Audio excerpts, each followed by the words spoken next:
உங்கள் நாட்டிலே 3 ரூபாய் 5 பைசா 50 பைசா என்ற மதிப்பில் உள்ளது. இது விரைவில் மாற வேண்டும். அமெரிக்காவில் $1 கொடுத்தால் நாங்கள் 90 ரூபாய் கொடுக்க வேண்டும், லண்டனிலே கொடுக்க வேண்டும் என்று சொன்னோம். ஆனால் அந்த ஸ்ரீலங்கா மக்கள் அடையாறான உலகமெல்லாம் இருக்கின்ற எந்த கடையிலும் கிடைக்காத லாபத்தை அந்த ஸ்ரீலங்கா கடை தான் பெற்றுக் கொடுத்தது. ஆகவே இந்த உணவு என்பது அந்த கலாச்சாரம், ஒரு டூரிசம் எப்படி அந்த நாட்டுக்கு முக்கியமோ அதை போன்ற நம்முடைய உணவு கலாச்சாரமும் ஒவ்வொரு நாட்டிலையும் ஆளுமைப்படுகின்றது.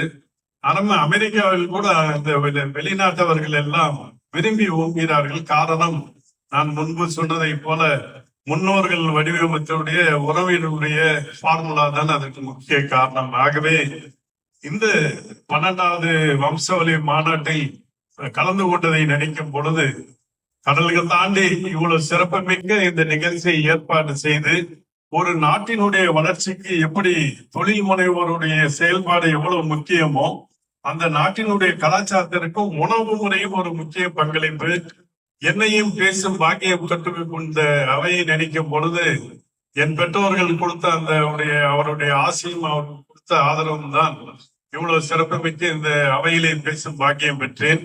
இதை கொண்டு போடு என்னோடு பணியாற்றுகின்ற 17,500 பணியாளர்களுக்கும் இந்த பெருமையை அவர்களுக்கு சமர்ப்பிக்கின்றேன். ஒரு உன்னத உணவு சேவை என்பது நமக்கு எதிர்காலம் என்று ஒன்று இல்லை என்று கனவோடு இருந்தேன். ஆனால் உலக அரங்கில் நமக்கு இது குறிப்பாக செல்வகுமார் போன்ற இந்த பெரியோர்கள் எந்த பலனும் எதிர்பாராமல் இவ்வளவு சிறப்புமிக்க ஒரு சேவையை மனதார செய்கின்றார்கள். அந்த காலத்தில் இவர் ஒருவேளை ராஜராஜ சோழனாகவோ ராஜேந்திர சோழனாகவோ ஏதோ ஒரு ரூபத்திலே பயணிக்கிறார் என்றே நினைக்கின்றேன். பொதுநலம் கருதாமல் இது 12 அல்ல. நான் அடிக்கடி சொல்வது, வாழ்க்கையிலே முன்னேற வேண்டும் என்றால் நாம் ஒன்றாக இருக்க வேண்டும்.